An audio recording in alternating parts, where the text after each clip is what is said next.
So Tyler's well known to everyone since he's here on the faculty this year, and so he really needs no introduction. I'll just turn the time over to Tyler. Thank you. Well, thanks everyone for showing up on a Friday.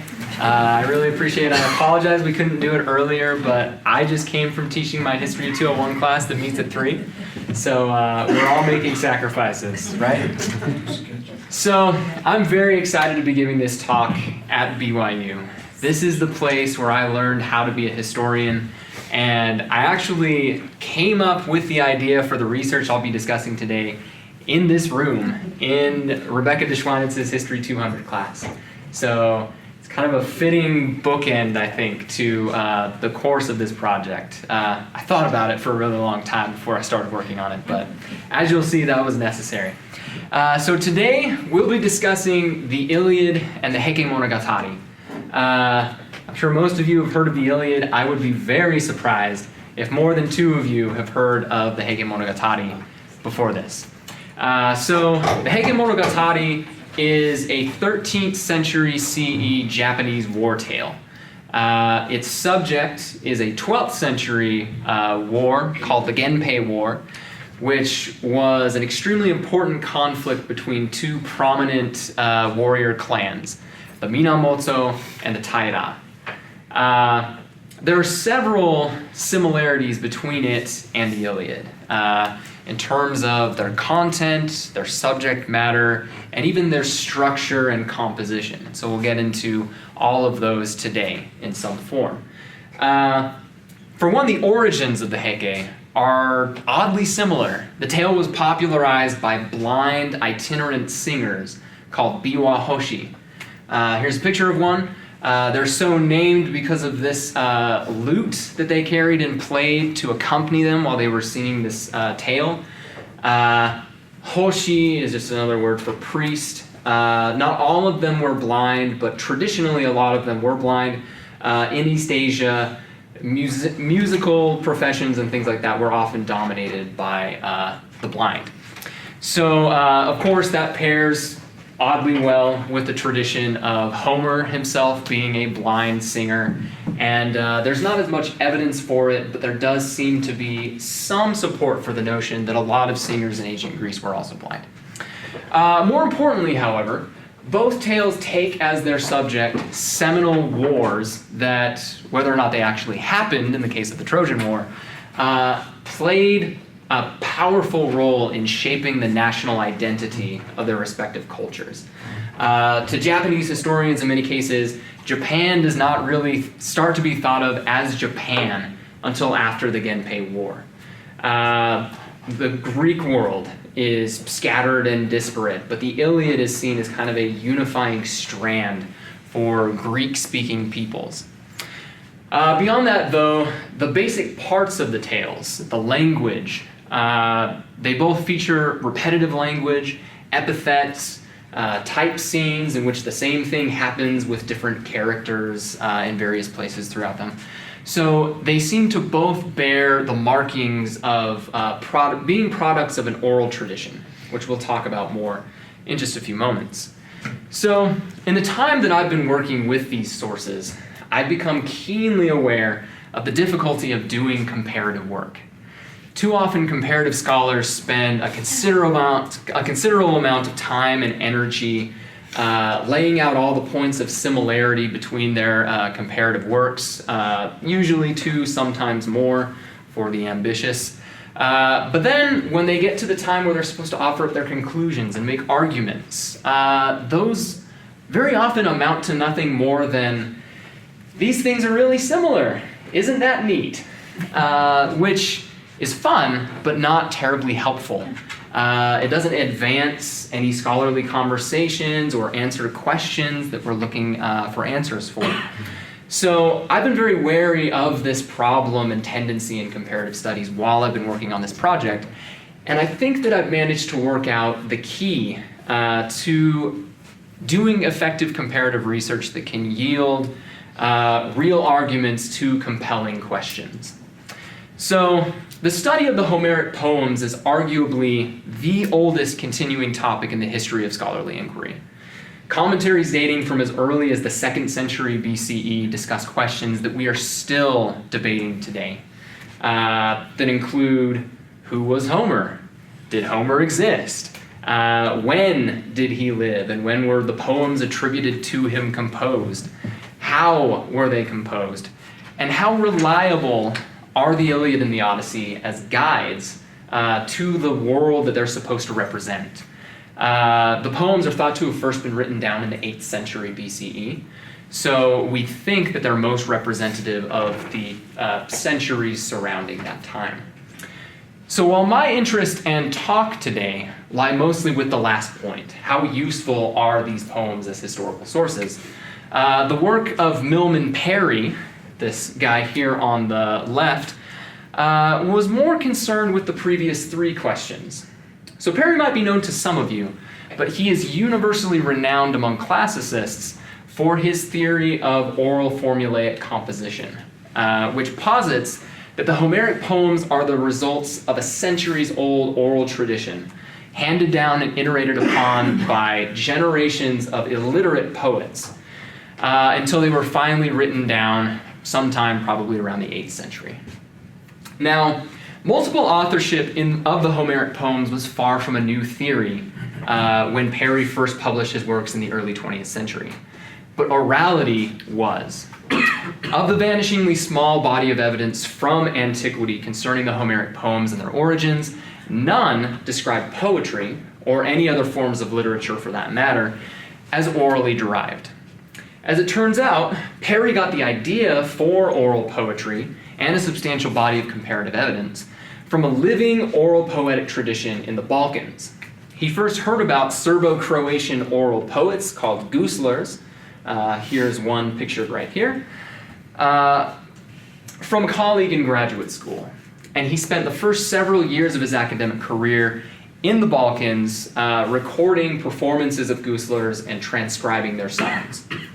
So these recordings and transcriptions then later served as the basis for several seminal articles that he wrote, and later for a book that one of his proteges, Albert Lord, wrote. Parry tragically died in his early 30s, so his work didn't die with him, but he was unable to continue it himself. All of these works by Parry and Lord, however, argued that the Homeric poems were composed orally, similar to this Serbo-Croatian tradition, and that they were iterated on in this oral form over the course of many centuries before they were finally written down. So when I came across Parry's works in graduate school, I was struck by the fact that while he made extensive use of the material from 20th century Serbo-Croatian singers, his arguments focused entirely on the Homeric poems. They made no significant claims about guslers or their poetry. So the more substantial body of comparative evidence was used to fill in the significant gaps in our understanding of ancient Greek source material. So I've elected to use a similar approach in my comparison of the Iliad and the Heike Monogatari.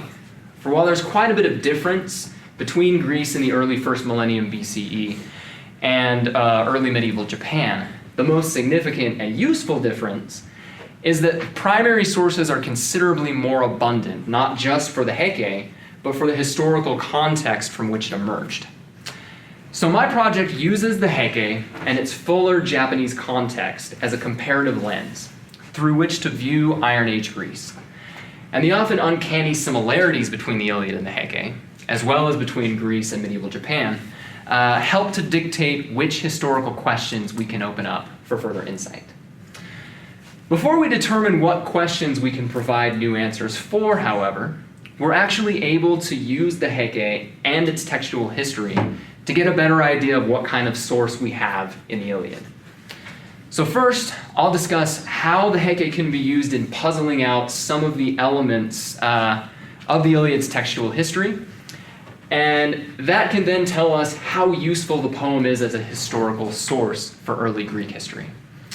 With this methodological sketch in place, we'll then look at 2 of the several interesting historical questions I've addressed so far in my research, which both center around the extremely competitive culture found among the ancient Greeks and the medieval Japanese. Through these questions, I'll show how comparison with the Heike in its medieval Japanese context can help us understand more about how and why the Greeks fought as they did, as well as why the exercise of political authority among them seems to have been so problematic throughout the first millennium BCE. So let's begin with the Iliad's textual history. Obviously, the Iliad is an epic poem filled with larger-than-life heroes and gods intervening in the mortal affairs. The type of sources that tend to inspire little confidence in a historian. But the poem's contextual elements, the social and the material culture that it depicts, have already attracted a fair amount of attention from historians. And in many cases, they also seem to match up reasonably well with the archaeological material from the 10th through the 8th centuries BCE. So the primary question remains, how well does the Iliad portray the world of Iron Age Greece? To get there, we have to look at how the Iliad developed over time. Since Perry, scholars have become increasingly more uncomfortable with the strong likelihood that at some point in its history, the Iliad existed not only as an oral tradition, but also in written form, and that these two oral and written strands engaged in some form of unfathomable interplay before the written tradition gained primacy and the oral tradition eventually faded away. Now, the oldest surviving manuscript fragments of the poem date to the mid-2nd century BCE, and this interaction between the oral and written strands is believed probably to have occurred between the 8th and the 6th centuries BCE. So we're still about 500 years off from being able to detect this interaction with our current source material. Obviously, a problem. With the Heike, however, its considerably better attested manuscript tradition dates to the 14th century, as few as 150 years after the tale's creation. And so we can see the development in the manuscript tradition, the contact between the Heike's oral and written strands, which might actually have developed independently of one another. But it's not so much the origin of the Heike that interests me, as it is the tale's development. The most popular and refined version of the tale in print today is called the Kakuichi Bon, the Kakuichi book. Here is an early manuscript of this Kakuichi text. And tradition holds the Kakuichi Bon was created from several earlier versions by a blind singer named Kakuichi. So while other versions of the tale existed at the same time as the Kakuichi Bon, Kakuichi's version seems to have been quite popular, and his formidable legion of students gradually spread the Kakuichi Heike throughout Japan in the 14th and 15th centuries CE. They were so successful in this effort that other Heike variants were effectively driven to extinction. Some variants, long thought lost, have only been rediscovered recently in the 20th century in the archives of Buddhist temples. So, a pretty thorough elimination. But perhaps what's most remarkable about the Kakuichi Heike is that it represents a culmination of the Heike's written and oral strands. The Kakuichi Bon follows a chronological, year-by-year style that it inherited from the Heike's written strand. And this began as a series of annalistic histories written by court aristocrats and Buddhist priests in the late 12th and early 13th centuries. On the other hand, though, the Kakuichi Heike is, like other oral versions of the tale, divided into many individual episodes, 182 in all. And these represent smaller, more digestible chunks of the tale that could reasonably be performed by a biwahoshi. So usually they would take anywhere from 2 to 5, and a given performance would consist of those. Ideally, there's some sort of thematic continuity between them, but that doesn't necessarily need to be the case. Performances of the Heike in full were exceedingly rare and very notable in the historical record for their oddity. They typically seem to have occurred for religious purposes as part of like a festival or something, but I've only found 3 mentions of them. Moreover, many episodes of the Kakuichi Bon feature repetitive elements, formulaic phrases and such that are recognizable forms of oral tradition. And the whole body of 182 episodes seems to have accumulated over time, with many being added to the Heike narrative as they were created and elaborated on by generations of biwahoshi. The Kakuichi version of the Heike, whose heritage is actually traceable through the surviving manuscripts of earlier versions of the tale, thus represents a blend of the Heike's written and oral strands, and it provides a potentially helpful model of how the Iliad might develop in Greece during the 8th to the 6th centuries BCE. So without venturing too far into the weeds of Greek philology, there are a few things about the Iliad's textual history about which we're fairly confident. One, that the poem was likely written down sometime in the 8th century BCE. Around 750 is a fairly popular date. And two, that it had reached to a large extent its full written form by the end of the 6th century BCE. And this was about the time when the tale is recorded as being recited in order by poets in a recitation competition at the quadrennial Panathenaic Festival in Athens. Lastly, surviving manuscripts from the 2nd through the 1st centuries BCE. This here is one of our better preserved manuscripts from this period, obviously fragmentary. Manuscripts from this time suggest that there were many variants of the Iliad and the story of the Trojan War. Although these later copies differ relatively little from the standard version of the Iliad with which we're familiar, several ancient testimonia suggest that there were earlier, far more divergent versions of the tale, some of which didn't even touch on the story told in the Iliad. These, however, seem to have eventually been eclipsed by the Iliad in popularity and over time lost. So using the comparative evidence from the Heike tradition, I argue that this blank period from 750 and 500 BCE, during this time, the Iliad developed in a manner similar to the Heike. An oral tradition produced several versions of the story of the Greeks' long siege of Troy. A popular variant of this tale, the Iliad, was written down. But that Iliad need not have been the version we know today. It's quite possible that similar to the progenitors of the Kakuichi Heike, the Iliad first existed as a shorter core narrative, which over time took on many additional episodes that elaborate on different stories and characters. The creation of these additional episodes seems to have been the task of a guild of poets called the Homeridae, the children of Homer, who, as chance would have it, were also chosen in the late 6th century BCE as officiants for the recitation competition at the Panathenea. The Homeridae thus might have fulfilled a similar role to that of Kakuichi's disciples, spreading the Iliad and perhaps adding to its verses with creations of their own until the time of the Panathenea, when the text probably reached a state of relative fixity. So with this model in place, let's now turn to some examples of historical issues for which a comparative approach has proven useful. For these provide us with an opportunity to see how the Heike-inspired model of gradual interaction between oral and written traditions might provide new answers to old questions in Greek history. As mentioned before, some more recent work has argued persuasively that accounting for anachronisms on either side of the date spectrum, the society and culture depicted in the Homeric poems is that of the Iron Age, between the 10th and the 8th centuries BCE.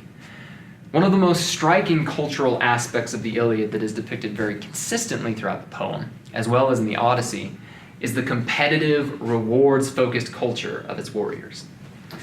So the Iliad is well known for numerous lengthy battles, filled with vivid descriptions of Greeks and Trojans killing each other, and rather curiously, stripping the armor from the bodies of the dead. These spoils are shown to serve as trophies for the triumphant fighters, which act as tangible manifestations of their great deeds and also have some degree of monetary value. Armor, of course, being made of valuable metals and decorated with other gems and other things of that sort. Also, though, an examination of the broader trends of the Iliad's battle scenes, particularly the ebb and flow of momentum and the intensity of the fighting, shows that much of this fighting is relatively relaxed. Warriors on both sides will typically array themselves loosely, shouting challenges at each other and casting spears, and combatants will move freely from the front and the back lines of their respective sides of the battlefield with relative ease. When an armored warrior falls, however, This lackadaisical approach to combat shifts abruptly into an intense close-quarters bloodbath, where men on both sides of the fight will move into closely packed groups to battle for possession of the slain man's body. Here we have a depiction from the early 6th, late 7th century BC of the scene in the Iliad where Patroclus, Achilles' companion, has been killed. The armor has already been stripped from his body, and the Greeks and the Trojans are now fighting over it. So when these groups move close to fight over the body, the goal of the opposing side is to take the body, strip it of its arms, and in some cases mutilate it. For the dead man's comrades, their objective is to protect it from such treatment and preserve it for proper burial, after which its arms can be repurposed for use by friends or relatives. Interestingly enough, we see similar behavior among the warriors of the Heke, who instead of fighting for armor, go to great, often suicidal lengths to cut off the heads of their slain opponents to serve as trophies. Also similar to the Iliad, Japanese warriors generally fight in a relaxed and distant manner. The ancestors of the samurai, called bushi, were mounted archers, and so combat in the Heke usually consists of heavily armored bowmen exchanging taunts and arrows from opposite sides of the battlefield. But when a warrior succumbs to his arrow wounds, or more often when bushi have exhausted their supply of arrows and come to close quarters, fighting escalates quickly into vicious hand-to-hand brawls. As with the Greeks and Trojans, Japanese warriors compete over the bodies of the slain to either take their heads as trophies of victory or to preserve their fallen comrades from the depredations of their enemies. In some cases, notable warriors whose defeat seems imminent will even commit suicide and instruct their servants or attendants to decapitate them and hide the head so as to provide their opponents of a valuable trophy. We can see here in this picture, this is a 14th century depiction of what's called a kubi jiken, a head viewing ceremony, in which the heads taken from warriors on the battlefield were presented by a warrior to his lord. In some cases, they would attach name tags to the heads to indicate whose head it was, and rewards were given for correspondingly to the rank and status of the beheaded individual. So they were effectively kind of like redeemable tokens and such for rewards from samurai lords. So these Greek and Japanese systems have their obvious differences. Yet the function of both groups' trophy-taking habits is the same. At the most basic level, warriors appear motivated not to fight not by their larger strategic objectives in battle, but for the chance to take trophies from fallen enemies and thereby gain glory. As an extension of these impulses, the battlefield itself is also rendered more chaotic, since warriors in both tales and in the early histories of these regions have no compunction about stopping to strip armor or take heads in the middle of a battle. Beyond the tales themselves, however, these trophy-taking customs also seem to have exerted significant influence on the way Greek and Japanese warriors fought for hundreds of years.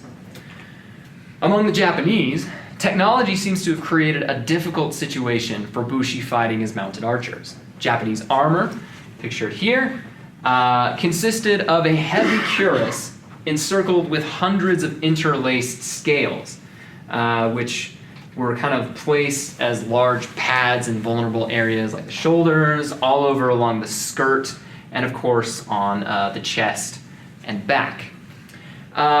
These plates of scales were extremely effective at deflecting or even catching arrows. The extensive silk lacing used to stitch all of the scales together was fairly resilient, and it's not uncommon in artwork from most periods of Japanese history to see samurai riddled with arrows just all over their armor. We also have accounts of samurai counting the arrows in their armor after taking it off and counting dents left by armor as some sort of mark of pride. This all makes it extremely difficult to actually kill an opponent wearing this armor by bowshot. And Japanese warfare before the 15th century seems in most cases to have consisted of bushi engaging in mounted archery duels. So this manner of fighting, which married the skill required to kill an opponent with an arrow, when they're wearing this extremely arrow-resilient armor, with the triumphant acquisition of that opponent's severed head as a trophy, was, despite its impracticality, the favored manner of fighting among provincial warriors for several centuries. And it was only with reluctance that bushi gradually allowed larger formations of more poorly equipped infantrymen to join them on the battlefield, around which time head-taking mid-battle ceased and was relegated to an after-battle victory, reserved, obviously, for the victors. We can observe a similar, if more poorly attested, process among the Greeks. During the Greek Iron Age, wars were fought at a small scale, likely between bands of no more than a few dozen warriors, only a handful of whom would have been equipped with suits of armor resembling those in the Iliad. While there are few indications of armor stripping in Iron Age Greece beyond those described in the Iliad, no artwork has been found in any period depicting armor stripping or the display of trophies. A related practice, depicted a few times in the Iliad, does seem to have endured for many years from very early on. And this is the dedication at shrines and temples of weapons and armor, usually taken from fallen enemies after a victorious battle. As with so much else in Greek antiquity, dedication seems to have increased in frequency and grandeur from the 7th through the 4th centuries BCE. And based on treasure logs from the temple sites of this era, Greek temples and stoas were festooned with the weapons and armor of defeated foes. Also accompanying this uptick in dedication of arms and armor, however, was the use among the Greeks of the hoplite phalanx, pictured here in one of our best kind of early captures of the formation. This is the Chigi vase from the mid-7th century BCE. The phalanx, the famous formation of heavily armored warriors wielding oversized circular shields called the hoplon, which they used to form a densely packed wall of bronze. While there's still much controversy over how Greek hoplites fought, artwork obviously makes it difficult to tell how precisely they're arrayed, what they're actually supposed to be doing with this equipment, and no literature describes it very clearly because all Greek authors kind of assume that everyone knows how a phalanx worked.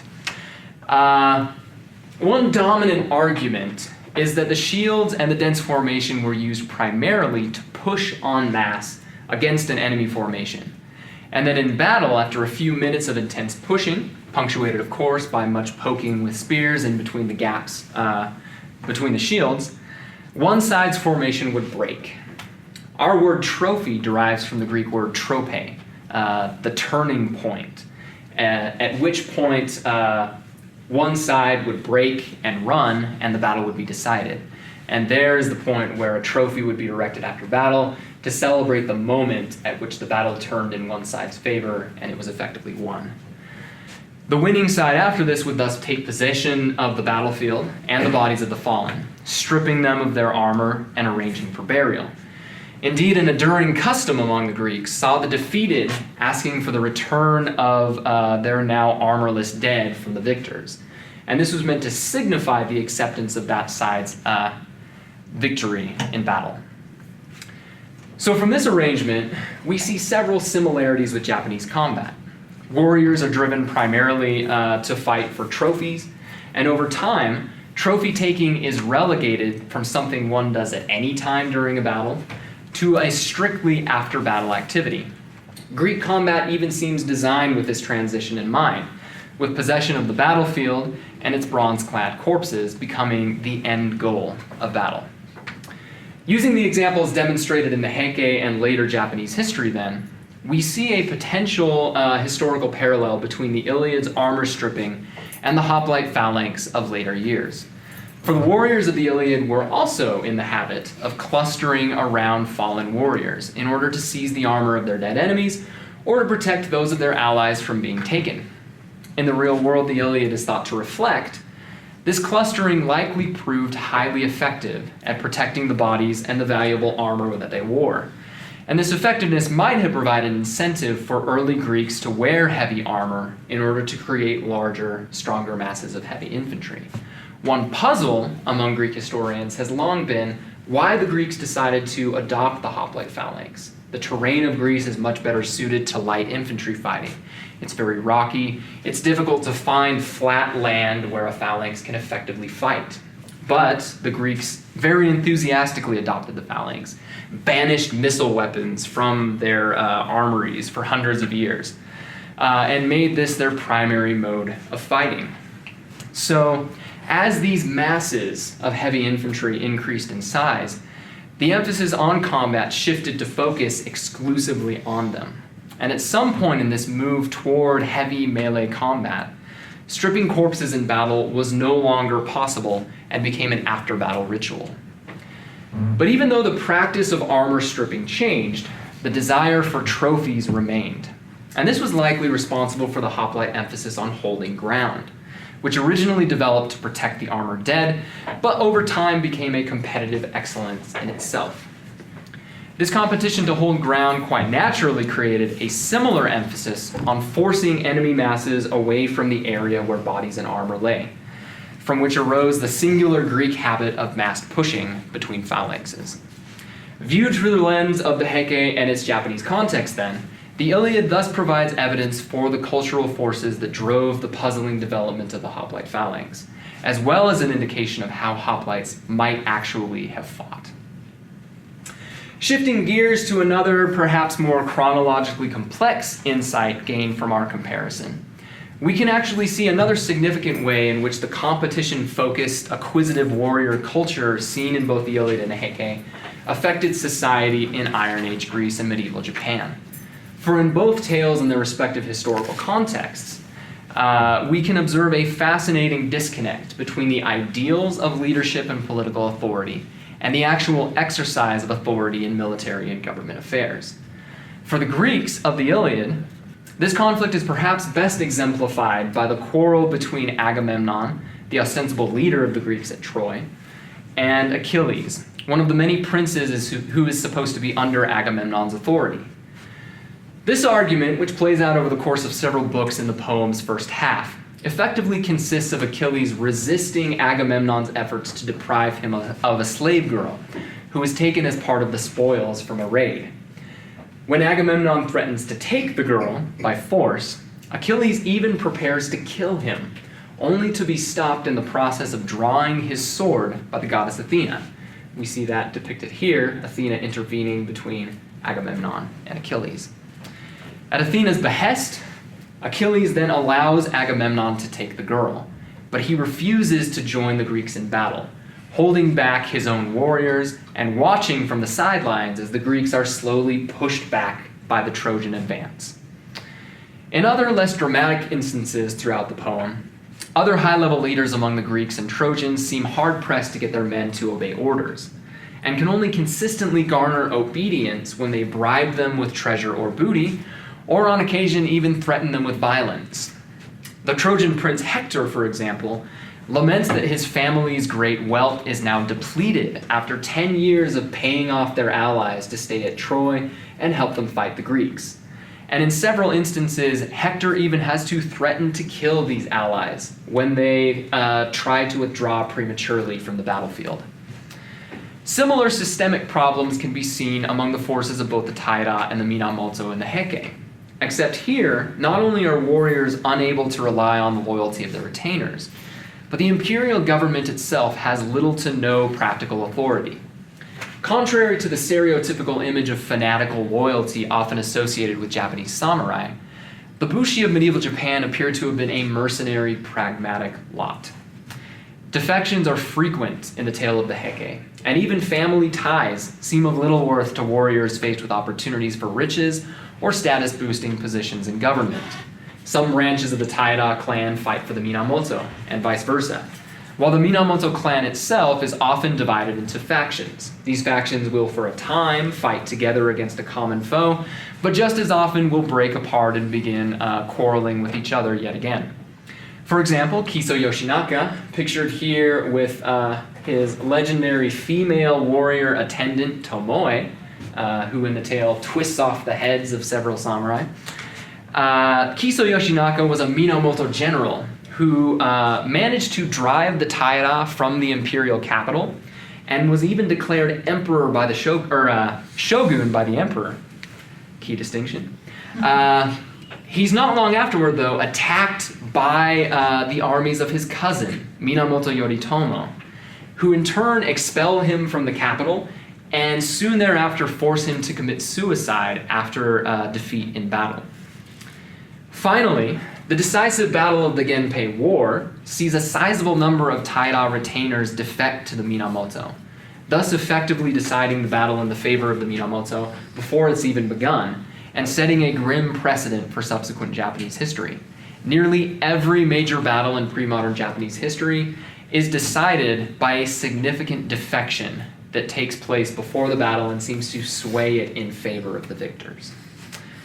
While the structures of government depicted in the Iliad and Heke are obviously quite different, their dysfunctions are relatively similar, as the competitive, materialistic, mercenary tendencies of both rank-and-file warriors and their leaders undermines the ability of higher-level authorities to effectively govern, or to expect that their orders to their subordinates will be followed. Moreover, when we look beyond the tales themselves, we see similar long-term problems of leadership and authority among both the ancient Greeks and the medieval Japanese. In the Japanese case, the Heike Monogatari represents the culmination of several centuries' worth of gradual imperial decline. The system of government used by the Japanese court had been initially modeled after that of Tang China, and its elaborate system of land grants and provincial magistracies sought to strengthen government at the provincial level and expand the tax base. This is one of several hundred surviving tax records from this time period, and they're an invaluable source in reconstructing the structure of this system of administration. So by the time of the Genpei War in the 12th century CE, the duties of provincial authorities, particularly military and police duties, had been mostly outsourced to warrior clans. And this over time had led to the rise of several powerful, well-connected warrior families. As these families made their way into the imperial court and quickly began to dominate its offices, the Genpei War broke out essentially as a quarrel between warrior clans over which one, the ascendant Taira or the formerly dominant Minamoto, would control the court and thereby Japan itself. Following a Minamoto victory, the government was restructured based on this same system to reward the loyal Minamoto vassals with governorships. But over time, that loyalty seems to have proved rather shallow, and the authority of the military ruler, the shogun, also declined in favor of local provincial leadership. 2 ousted shogunates later, Japan found itself plunged into outright civil war and an era dubbed the Warring States period, where dozens of provincial warlords fought amongst themselves for control of territory with little to no regard for central authority. Among the Greeks, unsurprisingly, we have much less information about what happened. But there are a few things we do know. For one, the weakness of central authority in the Iliad appears to be a fairly accurate, albeit epically exaggerated, portrayal of political power in the Greek Iron Age. Rule was quite limited geographically, and small populations inhabited regionally fragmented, culturally disparate territories scattered throughout Greece, the Aegean, and Asia Minor. But although leadership and authority seem to be depicted accurately for the Iron Age in practice, the ideals of authority and rulership found in the poem seem rather out of sync with reality. Actually, they fit much better with the political structure of Mycenaean Greece. This Aegean-spanning empire flourished during the 15th and 14th centuries BCE and was characterized by regional centers, indicated here by these large red squares, complete with impressive fortresses, cultural uniformity across sites, and a system of land and tax administration that bears notable similarities to the administrative system found among the Japanese in the early medieval period. Moreover, the violent and sudden collapse of the Mycenaean world in the 12th century, the causes of which are still poorly understood and hotly debated, led to much of the turmoil and the cultural and political fragmentation that characterized the Greek Iron Age. In the wake of the destruction of this Mycenaean world, the population of Greece fell by as much as 75%. Major settlements were destroyed and abandoned, and the syllabic writing system in use at the palaces was abandoned and forgotten, creating a rather strong physical and cultural break between Greece's Bronze Age past and later eras. So how does a Mycenaean conception of rulership and authority find its way into a mostly Iron Age epic poem?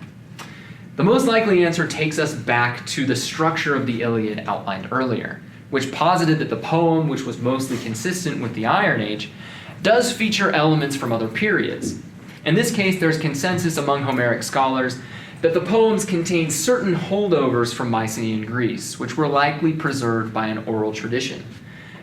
These include things like old grammatical terms that help create the idiosyncratic Greek of the Homeric poems themselves, but also archaic names like Agamemnon, Achilles, Atreus, and descriptions of physical objects like helmets made of boar's tusks, certain shapes of shields. The types of swords they use are very consistent with what we found in archaeological digs from the Mycenaean world. So, it's not unreasonable to assert that a Mycenaean concept of high kingship, in which a single king has authority over other regional rulers, survived through oral tradition as well. What we thus seem to have in the political world of the Iliad is a heroic version of the late Iron Age, upon which has been superimposed antiquated notions of Mycenaean high kingship. But this troublesome marriage between the exaggerated politics of the Iron Age and an idealized Mycenaean era, when viewed through the comparative lens of the Heike and its Japanese context, might grant us further insight into the decline and fall of Mycenaean Greece. For we see a pattern of decentralization and regional fragmentation among the palace centers of the Mycenaean world that's quite similar to that of medieval Japan. Initially, the Mycenaean world seems to have been ruled from its namesake site. The palace, the impressive fortress complex at Mycenae, pictured here. The citadel itself is here at the top. It's built basically on a mountainside. It's very difficult to access. And it's fortified by huge cyclopean walls. The ancient Greeks just kind of left this place alone. In various periods, they seem to think it was infested by ghosts, which we'll talk more about later. But the walls were so large and the stones used for them were so big that it was popularly believed that the Cyclops, the huge monsters, were somehow employed to build the walls. So it appears that the Mycenaean world was initially ruled from Mycenae, and the many palace centers that were constructed across the Greek peninsula, the islands of the Aegean, and in Asia Minor, all appear to have been patterned after Mycenae itself. They feature the same styles of art, similar building materials and styles. The Cyclopean walls are all over the place, and even similar floor plans. Moreover, based on evidence gleaned from thousands of clay tablets found in these palaces, we've been able to reconstruct a fairly elaborate system of administration that over time seems to have fragmented. That is,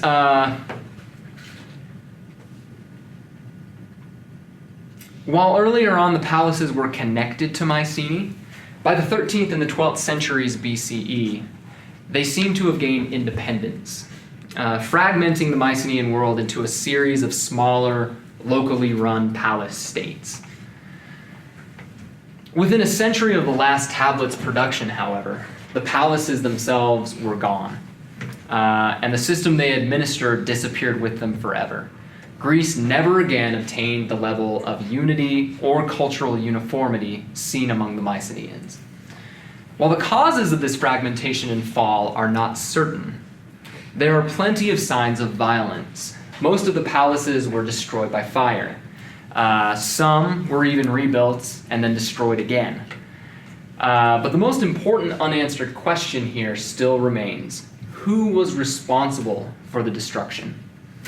Now, you might have heard theories of enigmatic sea peoples coming from some unknown location and raiding the Greek coasts and destroying these sites, or invasions of Dorians from far to the north of Greece who came in and dominated the place and then set up shop down in the Peloponnese. Or maybe theories about epidemic diseases, famines, or the effects of climate change. All of these are possible based on the available evidence. But what if the fall of the Mycenaean world was actually an inside job? Based on the Japanese model and the similar conflicts between central authority and highly competitive, rewards-focused warrior culture that we see in the Iliad and the Heke, it's possible that the conflict at the center of the Iliad's plot might contain a kernel of truth. That is that Agamemnon, the ostensible high king of the Greeks, so aggravates Achilles, another somehow lower ruler, that Achilles, after electing not to kill Agamemnon, instead secedes. This secession sends waves throughout the Greek camp and could insinuate a conflict between acquisitive kings and their jealous subordinates that might have led to infighting and rebellion on a wide scale in the Greek world. The collapse of the Mycenaean world does appear to have something of a pattern to it. The first outbreaks of violence are up here in Boeotia, at the palace sites at Orchomenos, and the impressive fortress at Gla. They both fall at around the same time. Within a year or two, Thebes falls. Athens is attacked, but manages to stay afloat for a while. And then within the next 30 to 50 years, the palaces at Mycenae and Tiryns, and finally, by the end of the century, the palace at Pylos all fall to shadowy figures who burn the place down and then seem to disappear. So the chaos of this fighting might have brought about the ruin of the Mycenaean world, just as it nearly did Japan in the 15th and 16th centuries CE. So today I've gone through just a handful of the sort of historical questions that we can approach from new angles through comparison between the Iliad and the Heke and their respective contexts. It's also significant, though, that these questions, how did the Homeric poems develop and how useful are they as sources for the Iron Age? How did the hoplite phalanx develop? And what might have caused the downfall of Mycenaean Greece are among the most important in their respective branches of study, and each has been debated in some form or another for over a century. Beyond these questions lie several more that I've identified for further inquiry. And I've already begun work on exploring the potential relationship between expiatory ritual and performance of the tales like the Iliad and the Heke. It's well documented that a significant part of the Heke's popularity stemmed from its use in rituals to placate the spirits of dead warriors. And a few tantalizing hints from the Greek world suggest that the Iliad might have played a similar role in Greek culture. Beyond this, both the Greeks and Japanese placed great emphasis on customs of hospitality, even when guest and host were enemies. While the culture of Greek hospitality, particularly during the 5th and 4th centuries BCE, has often been explained as a direct emulation of the Homeric poems, perhaps like the other questions I've examined here, hospitality culture in the Heke and its Japanese context will offer other angles from which to view Greek hospitality and its origins. So these examples might show the different perspectives offered here by comparison of the Iliad and Heke are just the beginning of a potentially rich vein of scholarly inquiry. Although the challenges inherent in this work are numerous and daunting, ancient Greek is hardly easy, but medieval Japanese has proven to be a formidable adversary. The insights that might be gained from it are worth the effort. Barring the unearthing of a trove of miraculously preserved 7th century manuscripts of the Homeric poems, we're left with a rather sparse body of evidence with which to explore and contextualize the world these poems depict. But we need not stick to just that limited evidence. As many earlier works have shown, the new perspectives offered by comparison are capable of advancing our understanding of the Homeric poems and their historical context. And the right comparison, done in the right way, is capable of changing that understanding entirely. Thank you.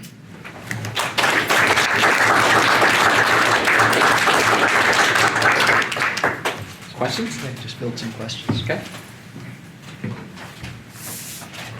Yes, Jenny. I'm curious. Your sources are, of course, historical and literary, and so I assume that scholarship exists not only in historical fields but also in comp lit and other kinds of fields. And I'm wondering how you have navigated the various different kind of scholarly traditions that your comparative project draws from. Well, both Homeric studies and Heike studies are very old and very idiosyncratic.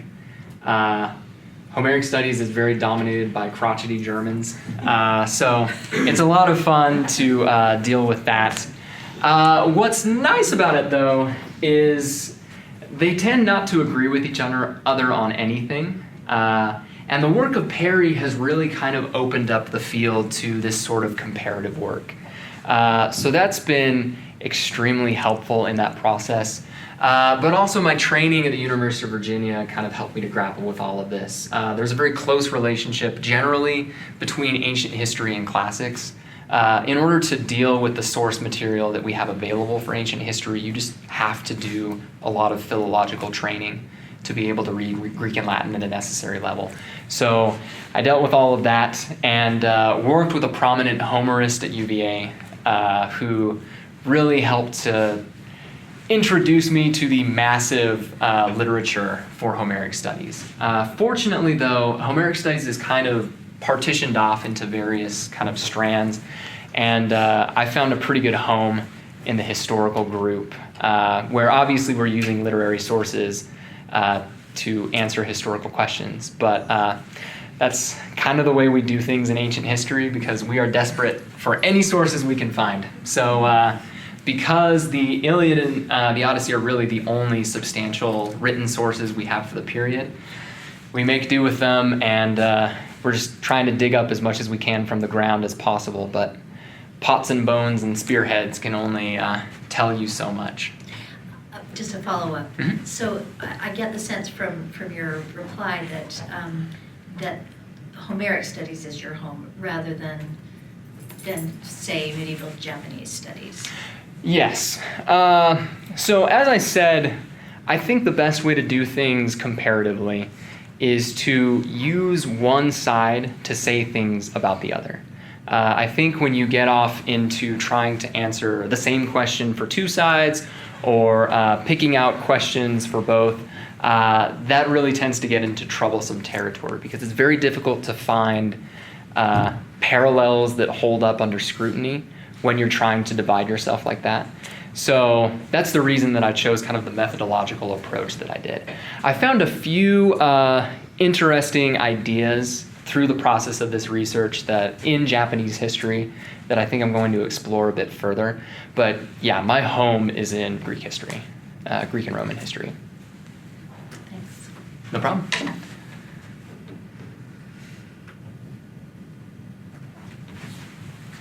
DJ. So what got you to make that comparison, to lead to saying, oh, there's some insight here with Japanese, medieval Japanese history that I can bring into, that? Yeah. Well, the semester I was taking History 200, I happened across the Heike Monogatari, and that was the semester that I was actually reading the Iliad in Greek for the first time.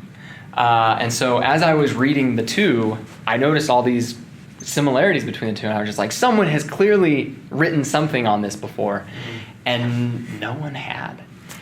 There's one scholar in England who is native Japanese who's a classicist.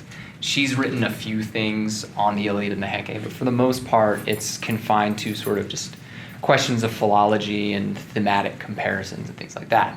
But given the paucity of sources in the Greek Iron Age and just the nature of the sources in medieval Japan, I just saw such a great opportunity. And the similarity of the culture is really kind of what sealed the deal for me because the emphasis that they place on fighting, the competition in particular, really seems to track very well.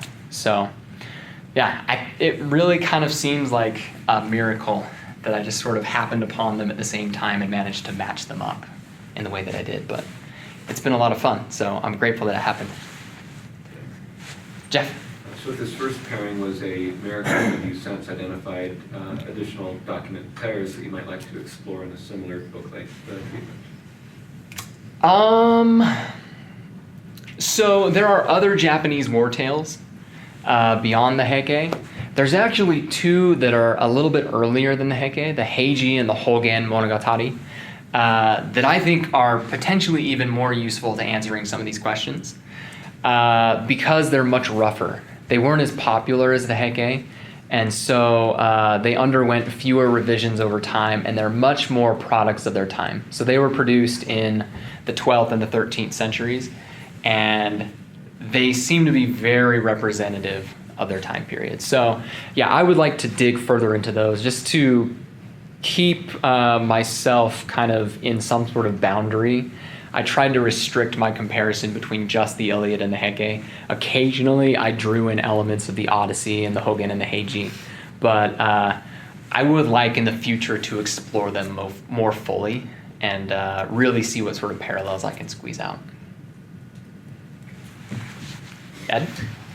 So it seems like, historically speaking, one of the interventions that you value here is identifying a plausible endogenous process within Greece to explain the fall of the Mycenaean Empire, as opposed to what are often exogenous explanations. Can you describe what the reception of this sort of alternate historical explanation has been with some of your colleagues? Yeah. So the arrival of Marxism in ancient studies in the 70s and 80s has been viewed with considerable scorn in subsequent years.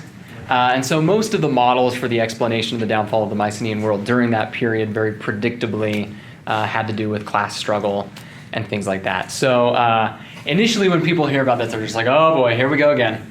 But they're more sympathetic to this model because there's still leadership involved. There's a model that explains how the lower level folks manage to rise up against their superiors, and also it helps to explain in some cases why the palaces are resettled. Perhaps the folks who took the palaces just set up shop as new kings, and then they were taken out by other groups and so on and so forth until eventually they forgot how to rebuild the fortresses and just abandoned them because they were conspicuous targets. So one of the issues with the exogenous explanations is, so the sea people, for example, or raiders, why go to the trouble of destroying everything so thoroughly if you're going to just be raiding the place? The destruction is very complete, multiple times over the course of a century. And that doesn't really seem to track very well with the behavior, especially of coastal raiders, but of raiders generally. So a lot of these exogenous explanations, they could have been occurring. There certainly could have been coastal raids. There's a fun theory that posits that coastal raiders were actually just from Euboea and several islands in the Aegean. So they were just Greeks raiding other Greeks, which could be an interesting angle to sort of spin off on this theory with. But yeah, generally people find this theory a little bit more satisfying because it helps explain why the destruction is so thorough and sustained through the course of that rough century in the 1200s. Leslie? So what is your training like in Japanese history? Are you going to continue to be Japanese in Greece? One of my exam fields was in pre-modern Japanese history at UVA. So I did Greek history, Roman history, Homeric studies, and pre-modern Japan. So I'm reasonably well trained in medieval Japan. It's not my home for research. I will continue to advance this track of research because, as I said, there are so many questions to explore. So obviously I'm in the process of developing this into a book manuscript. There are a few questions, I think particularly the hospitality one that doesn't fit as well with the rest of the subject matter in the current iteration of the project. So I see that as being more of a sort of spin-off article or something like that later in the future. But I also have another strain of research that I work on with ethnography in the Greco-Roman world. So basically the perception of other peoples by Greeks and Romans. So I particularly focus on the Romans, and I just recently published an article on Julius Caesar's discussion of the Gauls and the Germans and the various oddities that he gets up to in that process. And I'm working on several others with other Roman authors.